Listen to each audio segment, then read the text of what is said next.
தமிழர் மரபில் பிறந்த நாளை கொண்டாடுகின்ற வழக்கம் என்பது இல்லை. ஆனால் சிலருக்கான பிறந்த நாள் ஏன் கொண்டாடப்பட வேண்டும் என்றால்,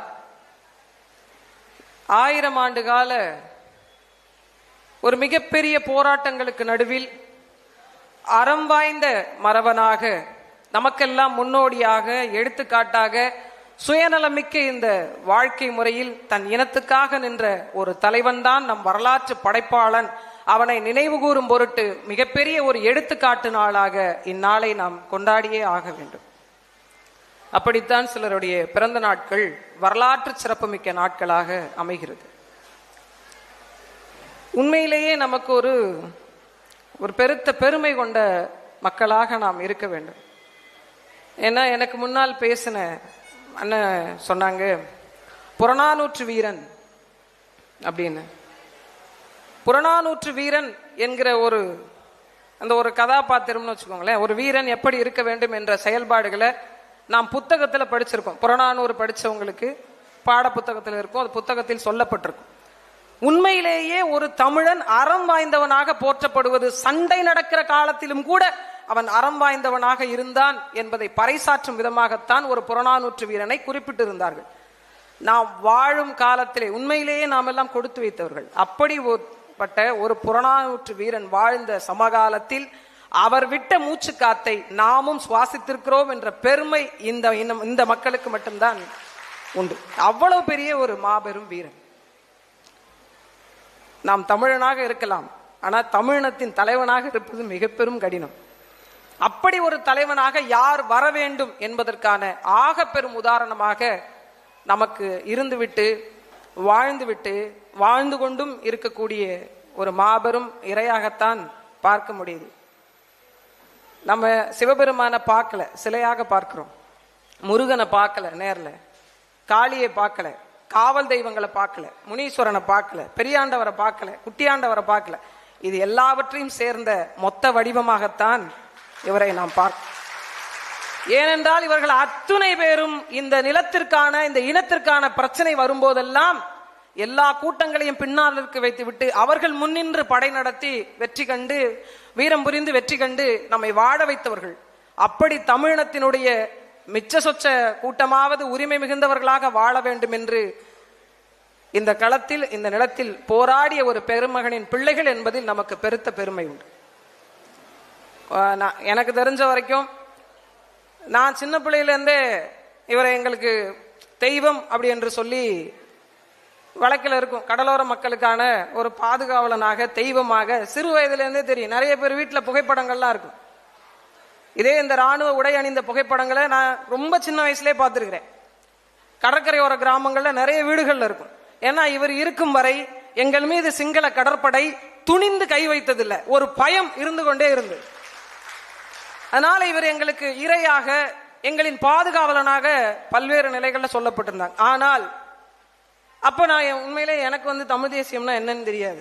நான் நாம் தமிழர் கட்சிக்கு வரும் வரைக்கும் இலங்கையில் நடந்த சண்டை தெரியும், தமிழ் மக்களுக்கும் சிங்களவர்களுக்கும் நடந்த சண்டைன்றது தெரியும். எதுக்காக நடக்குதுன்னு எனக்கு தெரியாது. நில உரிமையா, இன உரிமையா, எனக்கு எதுவுமே தெரியாது. அதே போன்று நான் நாம் தமிழர் கட்சிக்கு வரும் வரைக்கும் எனக்கு தமிழ் தேசியம்னாலும் என்னன்னு தெரியாது. எதுக்கு தமிழ் தேசியம்? உள்ள வந்த பிறகுதான் உண்மையிலேயே நாம் யாரு, நம் வரலாறு என்ன, எதற்கு தமிழர் நாட்டில் தமிழ் தேசியம் அமையணும் நம்ம நினைக்கிறோம், நம்மளுடைய கலை என்ன, நம்மளுடைய பண்பாடு என்ன, நம்மளுடைய வீரம் என்ன, இவற்றை எல்லாவற்றையும் ஒரு இங்க வந்த பிறகு நம்ம தெரிந்து கொள்றோம். இப்போது நம்ம பார்த்திருக்கோம் என்ன அப்படின்னா, பொதுவெளி சமவெளி மக்கள்ல நம் தலைவனை, இந்த இனத்தினுடைய அடையாளமாக இருந்த ஒருவனை இந்த மண்ணில் தீவிரவாதின்னு சொல்லி வச்சிருந்தாங்க. சிந்திச்சு பாருங்க, என் தலைவன் எனக்கு தீவிரவாதியாக மாறி போனார். அப்படித்தான் வரலாறு நம்மிடம் இருந்து மறைக்கப்பட்டது. ஆனால் ஒரு பெரிய இன புரட்சியாக தான் நான் இதை பார்க்கிறேன். இது ஒரு விடுதலை புரட்சியாக, இன புரட்சியாக வந்துதான் உன் இனத்தின் தலைவனை அடையாளம் காட்டி தன் மக்களுக்கே புரிய வைக்கக்கூடிய ஒரு சூழலில் இருந்த நம்மை ஒரு மிகப்பெரிய ஒரு வெளிச்சத்திற்கு கொண்டு வந்து உன் தலைவன் இவர்தான் என்று அடையாளம் காட்டியது நாம் தமிழர் கட்சி அண்ணனும். இல்லைன்னு வச்சுக்கோங்களேன், இப்ப வரைக்கும் இவரை தீவிரவாதின்னு தான் வச்சுட்டு இருப்பாங்க உண்மையில் சொல்ல போனார். அப்ப நம்ம வரலாறு எப்படி மறுதளிக்கப்பட்டிருக்கிறது, ஏன் மறுதளிக்கப்பட்டது? எதற்கு நம் இனத்துல இவ்வளவு பெரிய கூறுகள், இவ்வளவு பெரிய இடைவெளிகள், இவ்வளவு பெரிய விரிசல்கள் இருந்தது? காரணம் என்ன அப்படின்னு கேட்ட அப்படின்னா, தன்னை அறியாததுதான், நம் வரலாற்றை தெரிந்து கொள்ளாததுதான் இங்க மிக பெரும் பிரச்சனை. இப்ப என் பாட்டன் எவ்வளவு வீரமிக்கவன் எனக்கு தெரியல அப்படின்னா, என் பிள்ளைக்கு நான் அதை எப்படி கடத்துவேன்? எப்படி கடத்துவேன்? அப்படித்தான் நம்ம பாட புத்தகத்துல நான் 6வது 7வது 8வது படிக்கும் போதெல்லாம் பாத்தீங்கன்னா, பெண் இனத்தினுடைய அடையாளமா ஜான்சி ராணியை சொன்னாங்க. எனக்கு அப்ப வரைக்கும் வேலு நாச்சியார் தான் அவங்களை விட முன்னோடி அப்படிங்கிறது தெரியல, உண்மையிலே தெரியல.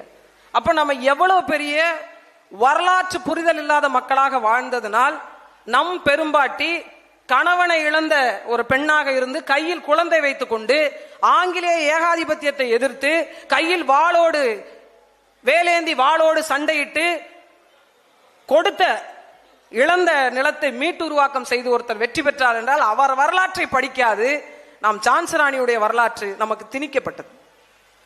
அப்ப இதெல்லாம் தெரியணும்னா நமக்கு முதல்ல வரலாறு தெரியணும், முதல்ல நீ யாருன்னு தெரியணும், தமிழன்னா யாருன்னு தெரியணும், உனக்கு என்ன மாண்புன்னு தெரியணும், உனக்கு என்ன அறம் தெரியணும். நீங்க சிந்திச்சு பாருங்களேன், 1000 ஆண்டுகளுக்கு பிறகும் தமிழன் தன்னுடைய தனித்துவத்தோடு இந்த நிலத்தில் இருக்கிறான் என்றால் ஒரே காரணம்தான், அவன் நேர்மையானவன், அவன் தூய்மையானவன், அவன் அறம் வாய்ந்தவன், எல்லாவற்றிலும் அவன் மற்றவர்களை வாழ வைத்து வாழச் செய்தவன் என்பதனால்தான். இல்லைன்னா நாம் விழுந்திருப்போம். சிலப்பதிகாரத்தில் ஒன்று சொல்லுது, அரசியல் பிழைத்தோருக்கு அறம் கூற்றாகும், உரைசால் பத்தினியை உயர்ந்தோர் ஏத்துவர், ஊழ்வினை உறுத்து வந்து ஊட்டும். சத்தியமாக இது தமிழன் கடைபிடித்த அறம். இதுதான் தமிழருடைய வாழ்வியல் கோட்பாடாக ஒவ்வொரு இடத்திலும் நீங்க பாருங்க, இன்னா 40 இனியவை 40, எதெல்லாம் செய்யக்கூடாதுன்னு 40, எதெல்லாம் செய்யலான்னு 40. திருமூலர் எழுதிய திருமந்திரத்தை எடுத்து பாருங்களேன், உடலுக்கு நோய் தீர்க்கின்ற மருந்து, மனதை எப்படி தெளிவுபடுத்துகின்ற மருந்து, இது ரெண்டும் சொல்லப்பட்டிருக்கும். தமிழருடைய அறம். நீங்க பக்தி இலக்கியங்கள் சொல்லிட்டு போயிடலாம். பக்தி இலக்கியங்கள் என்ன சொல்லணும்? நீங்க தென்னாடுடைய சிவனையை போற்றி எந்நாட்டவர்க்கும் இறைவா போற்றி என்று நீங்க போய் நின்று ஒரு வழிபாட்டு தலத்துல பாடிட்டு போயிடலாம். ஆனால் அதிலும் கூட மாண்பை விதைத்து, அதிலும் கூட மருத்துவத்தை விதைத்து, அதிலும் கூட அறிவியலை சொல்லி, அதிலும் கூட ஆழ்ந்த சிந்தனைகளை சொல்லி ஒரு இனம் வளர்ந்தது என்றால் தமிழினம். அது ஏன் இப்ப சுருங்கி போச்சு? ஏன் சுருங்கி போச்சு? காரணம் என்ன அப்படின்னா, நம்மை நாம் புரிந்து கொள்ளாதது, நம் வரலாற்றை தெளிவுபட தெரிந்து கொள்ளாதது தான். அப்படி வரலாற்றை கற்பிக்கின்ற கூட்டமாக, அதில் தெளிவு பெற்ற முதல் தலைமுறை கூட்டமாக நாம் இருப்பதில் பெருமை கொள்வோம். அதற்கான ஒட்டுமொத்த காரணமாக இருப்பது அவர். உண்மையிலே சொல்லணும்னா, இப்போ அண்ணன் படம் எடுத்துட்டு இருந்தாங்க, ஒருவேளை படம் எடுக்க மட்டும் போய் அங்க போய் ஷூட்டிங் மட்டும் எடுத்துட்டு திரும்பி வந்திருந்தாங்க அப்படின்னா, உண்மையிலேயே இத்தனை பேருக்கான ஒரு தமிழ் தேசிய தலைவராக இவர் நமக்குள்ள புகுத்தப்பட்டிருக்க மாட்டார். அங்க போய் ஒரு 10 நிமிட பேச்சு இவ்வளவு பெரிய மாற்றத்திற்கு காரணமாகி அவருடைய அரசியலை நிலைபெற செய்வதற்கான ஒரு மைய புள்ளியாக இருந்தது.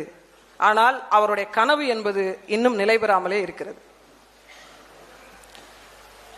ஆயுத போராட்டம் கைவிடப்பட்டது, அரசியல் போராட்டம் தொடர்ந்து கொண்டிருக்கிறது. ஆனாலும் அவருடைய எண்ணங்கள், அவருடைய கோட்பாடுகள், அவர் எதற்காக இந்த களத்தில் நின்று சண்டை செய்தாரோ அது இன்னும் நிறைவேற்றப்படாமலே இருக்கிறது. அதற்கான ஒட்டுமொத்த நோக்கத்தை தான் நாம் மனதில் உறுதியாக கொள்ள வேண்டும். இன்றைய தினம் அவருடைய பிறந்த நாள்ல எல்லார் மனதிலும் ஒரு உறுதி ஏற்படும்.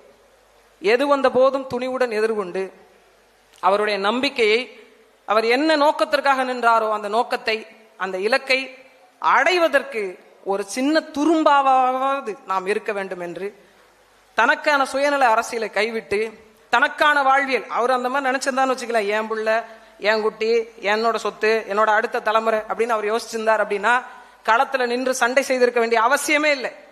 அவரால் சுயமாக சம்பாதித்து தன் குடும்பத்தை காப்பாற்றுகின்ற வாழ்வியல் நடைமுறை இருந்த போதிலும் ஒருத்தன் அதெல்லாம் தூக்கி எறிஞ்சிட்டு இனத்துக்காக வந்து ஒரு தன்னை பலி கொடுத்தாலும் பரவாயில்ல நிக்கிறவனுடைய பெருமகனுடைய வாரிசுகள் என்று நாம் சொல்கிறோம் என்றால், உங்கள் சுயநலத்தையும் கொஞ்சம் தூக்கி ஒரு தோரமா வைங்க என்று உங்களை இந்த நல்ல நாளில் கேட்டு, மனதில் என்ன நினைக்கிறீர்களோ அதையே பேசுங்கள், எதை பேசுகிறீர்களோ அதையே செயல்படுத்துங்கள். இல்லை என்றால் அவருடைய பிள்ளைகள் என்று சொல்லிக் கொள்வதற்கு அர்த்தமே இல்லை.